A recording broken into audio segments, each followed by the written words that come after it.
Selamat pagi anak-anak, salam sehat bagi kita semua. Hari ini kita belajar tentang masa praaksara dan periodisasi secara geologis. Tujuan pembelajarannya: 1. Menjelaskan pengertian masa praaksara. 2. Mengidentifikasi periodisasi masa praaksara secara geologis. Bagaimana mengetahui bahwa masa praaksara dan aksara itu ada?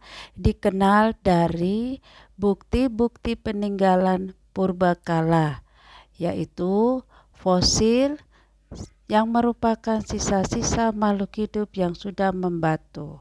Artefak yaitu alat-alat kehidupan, contohnya seperti senjata dan alat rumah tangga. Yang ketiga yaitu berupa tulisan seperti prasasti dan naskah kuno. Anak-anak, sebelum kita mempelajari bagaimana kehidupan masyarakat di Indonesia dan pada masa aksara, terlebih dahulu kamu harus mengetahui apa yang dimaksud dengan masa praaksara. Masa praaksara adalah gabungan dari dua kata. Pra artinya sebelum dan aksara artinya tulisan. Sehingga masa praaksara adalah masa di mana manusia belum mengenal tulisan. Kemudian masa nirleka.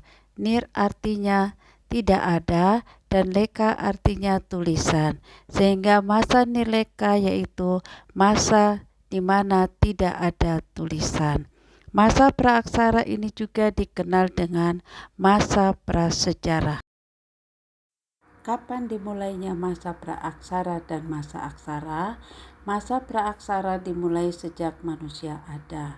Masa praaksara adalah masa di mana manusia belum mengenal tulisan, sedangkan masa aksara adalah masa manusia sudah mengenal tulisan. Berakhirnya masa praaksara dan aksara tidak sama bagi tiap-tiap bangsa. Misalnya bangsa Mesir dan Mesopotamia, mereka telah mengenal tulisan kira-kira 3000 sebelum Masehi.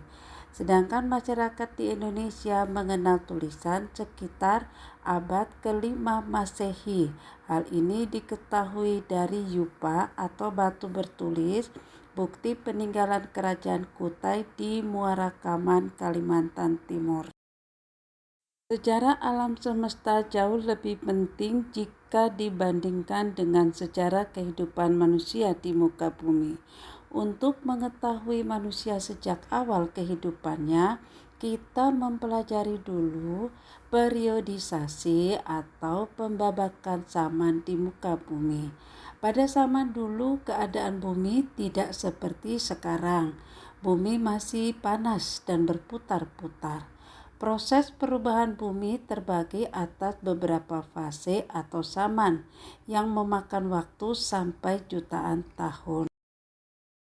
Perkembangan bumi secara geologis terbagi atas 4 periode, yaitu 1. Zaman Arkaikum, 2. Zaman Paleozoikum, 3. Zaman Mesozoikum, dan keempat zaman Neozoikum atau Kenozoikum. Zaman ini dibagi menjadi dua, yaitu zaman tersier dan zaman kuartier. Zaman Arkaikum adalah zaman tertua karena zaman ini berlangsung kira-kira sejak 2500 juta tahun yang lalu. Pada waktu itu kulit bumi masih sangat panas sehingga belum dapat ada kehidupan di atasnya. Zaman Paleozoikum atau zaman kehidupan tertua. Zaman ini berlangsung kira-kira sejak 340 juta tahun yang lalu. Zaman ini sudah ditandai dengan munculnya tanda-tanda kehidupan, antara lain munculnya binatang kecil yang tidak bertulang belakang atau bertulang punggung dan berbagai jenis ikan, amfibi, dan reptil. Yang ketiga, zaman Mesozoikum atau zaman kehidupan pertengahan.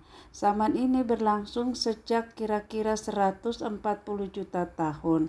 Bumi semakin baik dan semakin berkembang. Adanya binatang-binatang mencapai bentuk tubuh yang sangat besar.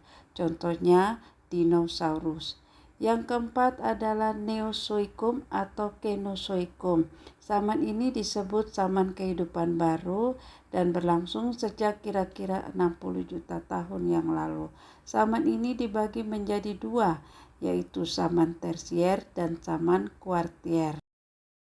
Zaman tersier, bumi umumnya dikuasai oleh hewan-hewan besar yang menyusui. Contohnya adalah jenis gajah purba yang disebut dengan Mammuthus yang pernah hidup di Amerika Utara dan Eropa Utara. Yang kedua, zaman kuartier. Zaman ini berlangsung sejak kira-kira 3 juta tahun yang lalu. Awal kehidupan ini merupakan awal kehidupan bagi manusia pertama kali di muka bumi.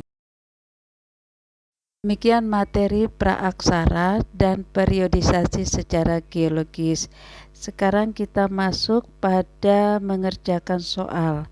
Yang pertama, sebutkan pengertian praaksara. 2. Jelaskan periodisasi praaksara secara geologis. Kerjakan dengan baik anak-anak dan semangat belajar.